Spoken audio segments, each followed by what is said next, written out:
If you see me walking down the street and I start to cry each time we meet, walk on by, walk on by. What method do you use to demonstrate that your new path to truth is reliable? Well, that's the thing I was trying to articulate. You have to use a scientific method, you're right. Bam. But you also have to be respectful of what you don't know. That is where faith comes in. I'm defining faith, not as a worldly religion, not as something like that. I'm defining faith as something that has to do with the unknown. Okay? If you put faith that your method will reach you to the unknown, and then you can apply it with the scientific method, it kind of creates a cycle. With the scientific method, you discover more things that you have to put your faith in. With not faith, which you have to put your... It sounds like you're saying that faith is experimenting. You reach out into the unknown, you come up with an idea, and then you test it scientifically. And then the unknown Well, gets yes, smaller. because I'm thinking in a universal sense, parallels and such like that. If we had, let's say, 1% difference in helium in the Big Bang, okay, I'm speaking to the scientific part right now. Okay. What would you think the universe would be like?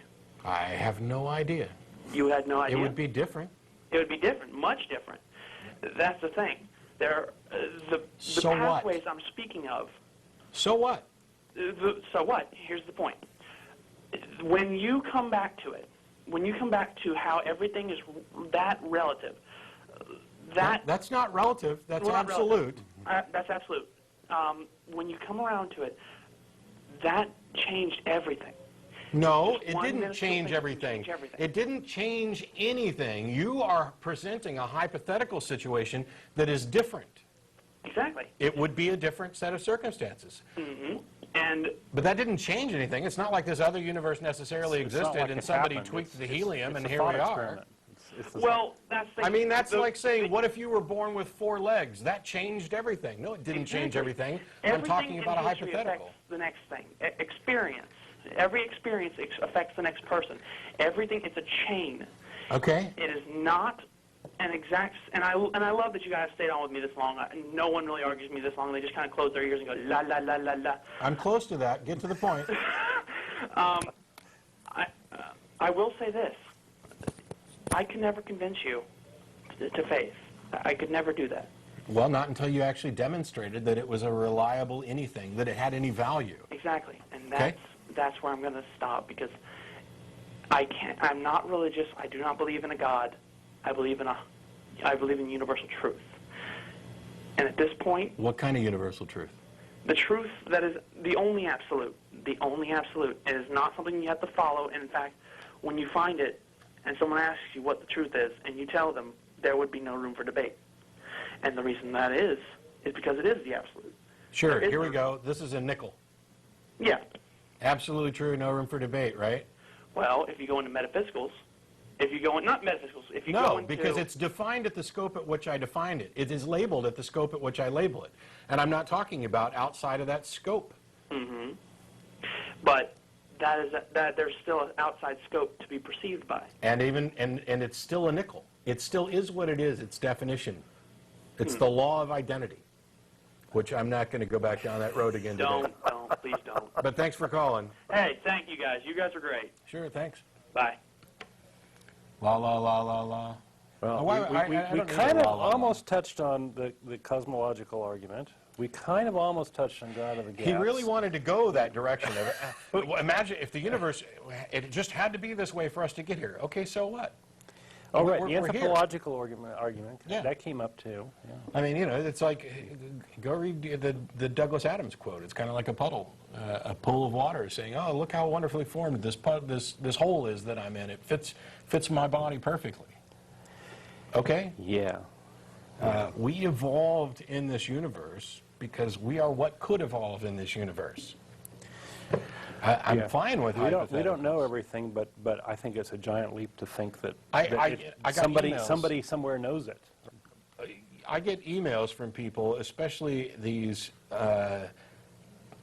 truth is, that's true to me. Oh, This okay. is true to them. How dare you not observe that you don't know everything? I don't know everything.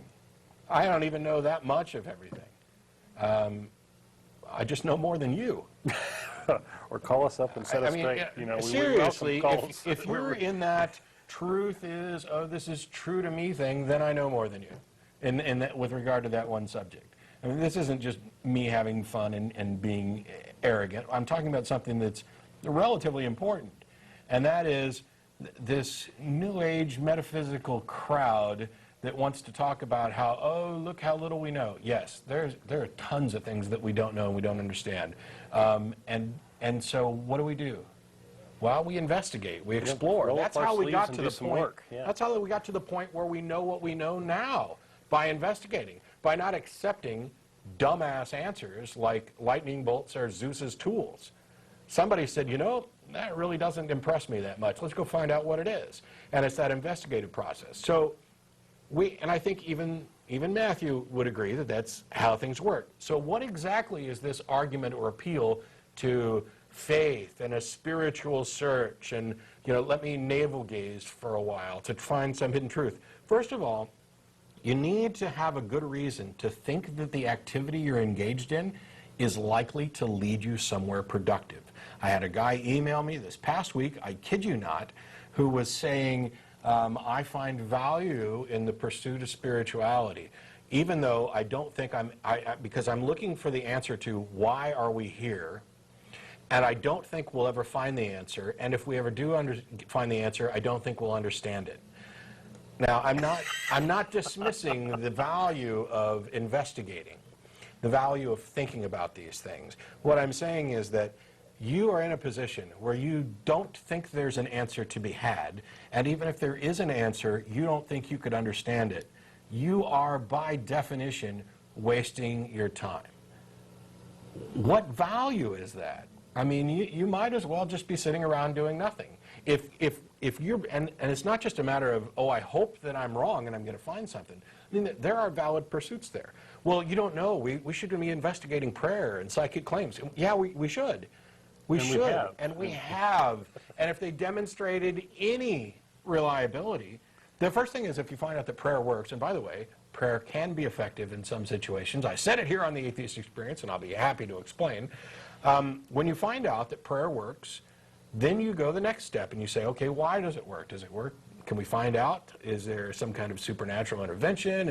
Or is there some other explanation? And the example that I've used before is if you're trapped in a cave-in and you pray, you may live longer. But it's not the prayer that's doing it. It's the fact that you've calmed down and you're using less oxygen, which allows you to last longer.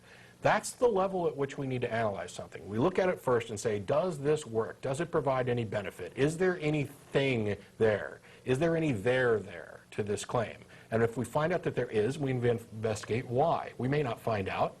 It may be the case. For example, we're not completely sure why the placebo effect seems to work, but it does. And in some cases, we'll make use of that. It's a good thing. It's a negative test case, essentially, with which to compare other things. When you look at, for example, 12-step programs, the thing is when you investigate, the best data that we can find shows that you're just as likely to be released from your addictive problem whether you go to a 12-step program or you don't. It's almost identical. It's almost flatlined. What's that tell you? It tells you there's no there. There's nothing there. There's nothing there to investigate to try and find a reason for it. Probably tells you that whatever is working is common to the two things. Yes. But religion is not. Now, there's no doubt. There's no doubt that people have gone through these 12-step programs and improved. And there are people who have not gone through the 12-step programs and have improved. And they improve at roughly about the same rate. That means that there's nothing there. And I start to cry each time we meet. Walk